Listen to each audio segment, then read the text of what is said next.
What's gaming, y'all? I'm Ryan, and welcome to the board game journey, where you will be joining me to play 1,000 games.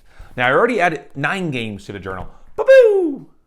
I mean, it usually works. Wait, oh, it's behind me. There it is. 9 games. And then today we are adding 3 more to the list. They're going to be focused on building a tiny town. When I first stepped into the board game hobby, a few games were recommended to me. I'm sure you guys can relate. Was like Azul, Cascadia, even Barren Park. But one game I kept seeing on a lot of lists was Tiny Towns. But of course, I couldn't stop there. Dug a little deeper, and I found a couple of games that I felt were pretty similar. So I figured, why not? Why don't you and I go figure out the pros and cons of each of them? Let's get into it. Next up is Tiny Towns. I heard online people describe this as Tetris bingo, and I must say that's a pretty fair comparison because on each turn, a color cube like this is called out, and you try to place it onto your personal board. It's a little 4x4 grid here. And the goal is to lay out the cubes to match the pattern on one of these cards right here. For example, if I'm trying to build this cottage on my board, I have to get exactly this shape, this yellow, blue, red, which I happen to have here. Now, the cool thing is you can orientate this any way you want. So I could have it be yellow, blue, red. But ultimately, once I have a shape that matches a card, I can optionally take the piece and replace my cues with that building structure, in this case, the cottage. Okay, it's my turn. What should I do? Now, I am playing a variant of the game. In the main game, how you get the color cube resources is someone would call out a resource and everyone must put that resource. They might say blue, everyone must put down blue, or in this case, glass. Sorry, got to keep thematic. The blue is glass. And then someone might say brick, aka red, and then everyone must put down red. You take turns calling out the different color cubes.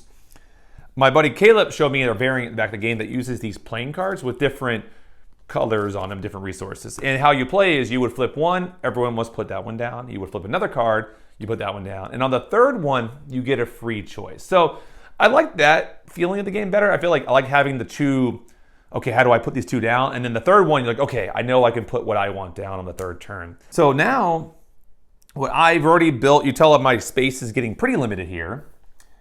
I already built 3 cottages, and I'm trying to get one more because I want to build a farm. Now you can see right here, the farm requires 2 yellow and then 2 brown in some kind of orientation. I already have it going up the top here. I have the 2 yellow here and the brown. I just need one more brown. That's it. That's all I need.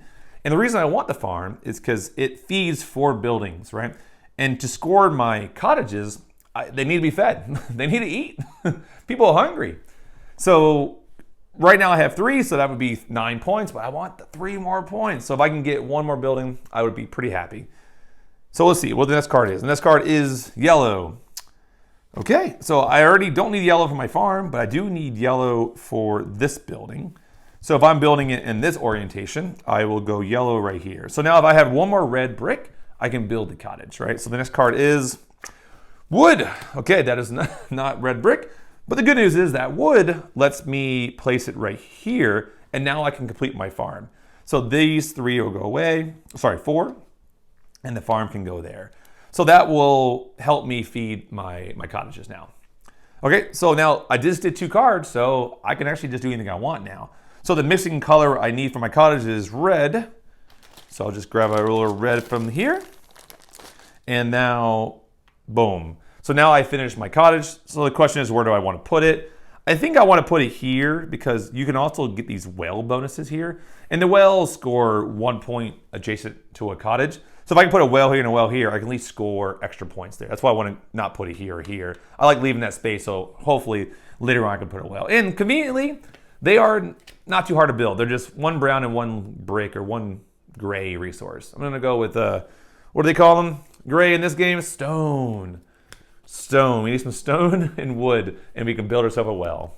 Tiny Towns is essentially a mini personal puzzle. There isn't a lot of player interaction. Now, in the main game, if everyone's calling out, I guess that's some interaction, where the cards, now everyone's just in the same boat.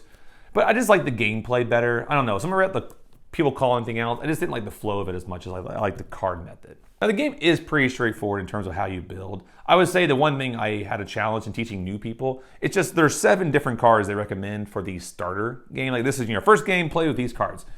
And it's a little bit to explain to people how they all connect. Like, you know, this one is needed for this, and you need to feed this, and that one, if it's in this column, scores you. So on someone's first game, they're almost guaranteed to be somewhat overwhelmed. But I find if you just kind of get into it and explain it as you go. Then people kind of get behind it. And then by game 2, they're ready to rock and roll. Next up is Shake That City. And I must say, I have a hard time saying it just like that. When we're playing the game for real and someone's shaking a little shaker, I always say, shake that city. Okay, maybe it's just me. I don't know. Maybe if not, try it. It makes the game that much more fun. But wait a second. I haven't shown you the shaker yet. So yes, here is the shaker. Now this thing is pretty darn cool. So you shake it, you push this little plunger thing in the back, and then when you lift it up, you get a perfect 3x3 grid of cubes. Now honestly, this component alone, it will make me keep this game forever. The goal of Shake That City is to build the most well laid out city. Now why do we do that? To get the most points. Now, how you play is on your turn, you'll pick a color from that little 3x3 grid you just saw, and you have to lay it on your board in the same orientation. Now, unlike Tiny Towns where you can rotate the orientation, you can't do that in this game. It's a little bit more restrictive in that nature. Okay, it's my turn. What should I do? Now, one thing to say up front is in this game, each building placement matters in terms of how they score points. There is a nice little player aid that you can reference. I'll show you right here. Like for instance, on the black factory buildings. If they're next to another factory, you get a point. If they happen to be next to a black factory and a road structure, you get 2 points. And other tiles have similar scoring criteria. So looking at my board, see what I'm trying to do right now. I have these blue stores. Now they only score if there is a road that leads them to the edge of the board. And the nice thing about the stores is if they're in this little center part, in this little gray area, they're worth 3 points if you can get them to the edge. And in the brown section here, they're worth 2 points. And in the green, they're worth 1 point. So this store here is already scoring. It's touching the outside edge. But for these 2 stores, I need to get a road built here and here to score. Now I can obviously go other directions, but that seems like the easiest approach. Now looking at the cubes that came out just now, I do see 2 grays. So it doesn't quite solve my problem because remember, you can't rotate in this game. So I have to put them down in that orientation from my perspective this way. So I think that's what I'm going to do because I'm thinking, okay, I won't be able to complete it this turn, but in a future turn, I might be able to get there soon. So the fall orientation, I have to put at least a gray one here and a gray one here. Now I also can go here and here, but I think I'm going to go here and here because that way I'll have more room here because maybe there'll be a gray here, here, and there. I just want to have the option. So one thing I really like about Shake That City is it comes with a nice easy, medium, and hard way to play the game. The easy way is geared towards families. You don't have to worry about any of those building rules. It's just focused on placement versus, okay, what do they score? For instance, on an easy game, you mainly just play with these tiles on the outside of the board. Now, I didn't mention these in my turn, but we'll go ahead and kind of explain them here because these apply for any kind of difficulty you're playing on. So for instance, right here, if I happen to have, this is a tile that has 2 ways of scoring. You only need to meet the condition on one of them. So this is like an or. If you do this or this, you can turn this over and score 3 points. So in this example, if I happen to have 3 grays here or roads, I can turn this over. Or if this entire row here is filled in, I can also score. So to see it here, like for instance, this one here is about red houses. So if I can get another house here or here, I meet this criteria and I can turn this over and get 3 points. So that way, when you're playing with kids or families, you don't have to worry about all the rules. You can just play a little puzzle game where you're either trying to fill the row in or column, or trying to meet the criteria for having 4 black buildings or 4 blue, et cetera, et cetera. So it's still a difficult puzzle to solve, but it's just definitely a lot more approachable. So the mini game is essentially you play with these tiles on the outside plus the building rules. And for the hard game, it's just the same game, but it introduces a couple more tiles on your board that start there from the very beginning. And there's conditions that you have to get them to be removed, otherwise you can't win the game. I've only played Shake City a couple of times, and so far it's been pretty enjoyable. I compared the medium mode and Tiny Towns to be the same difficulty, mainly because they have to learn how things score. Like this tile does this, et cetera, et cetera. So that's always the most difficult part. But even with this game, I noticed you play say like 15 rounds, I think, or 13 rounds. By round 5 or 6, they start to really pick it up. And then in your future games, you're good to go. I find this game less restrictive than Tiny Towns. Now, while you can't rotate, the board is bigger, and I feel like there's always something you can do. Because in Tiny Towns, sometimes you get a cube, you just have zero desire to put down, you have to put it down. Where here, you have options. The first player picks a color, and the only restriction is you can't play the color that person chose. So they chose green, I have to pick a color that's not green. I look forward to playing this game more, especially the easy mode. When my daughter gets a little bit older, I'm very excited to show her this game because I think it'd be great to learn about patterns and colors and all that kind of stuff. I think that would be a good puzzle for a young growing mind. And for me personally, I want to go back and try the hard mode. Now, I don't think it's going to be that much harder. I think it's just going to give your brain a little bit more of a tickle. Next up is Quadropolis. And I must say, this game probably weighs the same amount as the other two games combined. Now, funny enough, on Board Game Geek, they consider this game to be a lot harder than the other two games. Now, I can see on the surface how that might be the case, but for me, this game is pretty darn restrictive. And it's because of how restrictive it is, I found it way easier to teach and to play with new players. Okay, it's my turn. I'm playing blue. What should I do? One twist with Quadropolis is how you draft tiles from this to your personal board. So everyone starts off with these Architect tiles that go from 1 through 4. How do these work? Is that, for instance, if I'm using the 3 tile, I can place this anywhere around the board I want, but I can only take the 3rd tile from that position. So for instance, if I put it here, 1, 2, 3 away is where I can take. If I put it here, 3rd tile away. So it doesn't matter. It's always going to be the 3rd tile away. The other catch is this thing called the Urbanist. So I couldn't go here, even though there's no tile. Just say their tile was there. I couldn't get this tile because you never can put your Architect in the same row or column that the Urbanist is in. So I would have to go somewhere else. The other challenge you have to figure out is whatever tile you use to take a tile, you also have to use that same number for how you place it on your personal board. So for instance, if I take something with the 3, it has to either go into my row here that's labeled 3 or my column labeled 3. So I can't just put it anywhere. So I have to consider, like, hey, what tile do I want? How can I get it with what number? And also, does it go into that number spot on my board? So there is a lot of thinking here, but like I said, to me, once you do a couple tiles, you know, okay, I really want this marina. Okay, what tiles do I have? Where can I put it? So it becomes an easier puzzle to solve because you eliminate a lot of the other options right away. The last piece you have to consider is there is resource management in this game as well.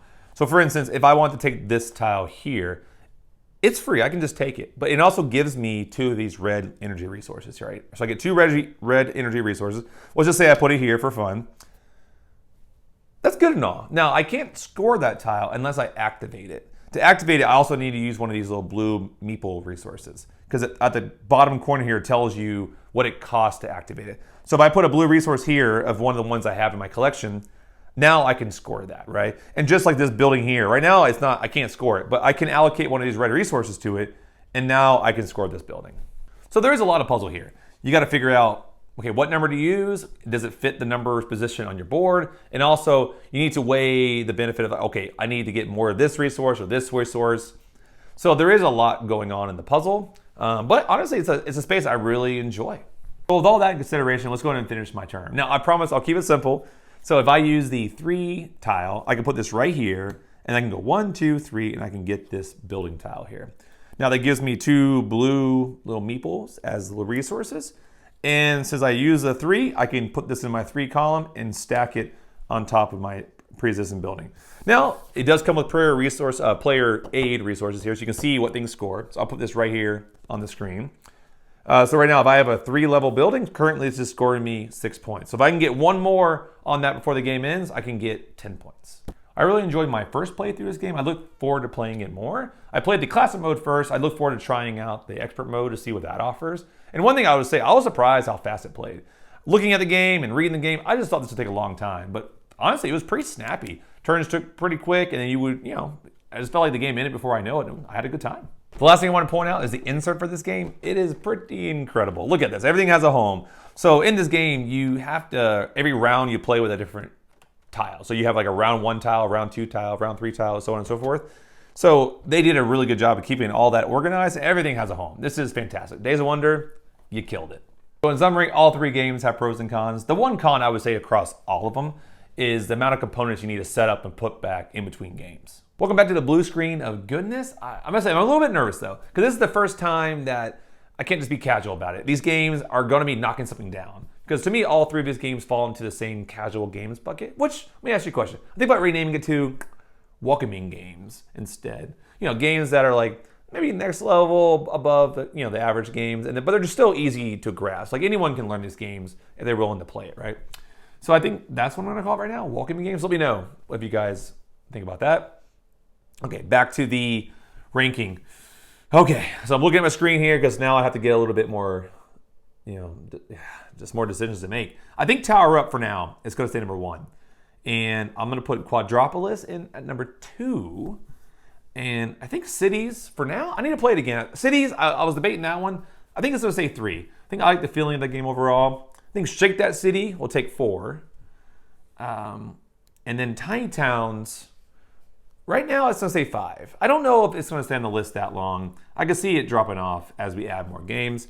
And then Sunrise Lane, yeah. Like I said, not my favorite game in the world. It has a purpose, and I don't know if it will stay in my collection that long, but it's definitely making its way off the list pretty soon here. So I think that's it. I think right now, I mean, obviously all these are subject to change as I play these games more. A lot of the games I played maybe once or twice, so once I get to the 5th or 6th play, I'm really curious to see how these all shake up. So, all right, we'll keep at it. Thank you again for joining me on this journey. I can't believe we're already at 12 games played. That's awesome. I mean, it's been so much fun seeing how all these designers approach different mechanisms and how people approach the same one, but they just do it a little bit differently. So we definitely done a lot of city games, so I think we'll stay away from those for a little bit. And hit subscribe, hit like, and I'll see you next week for the next one. Take care. Bye-bye.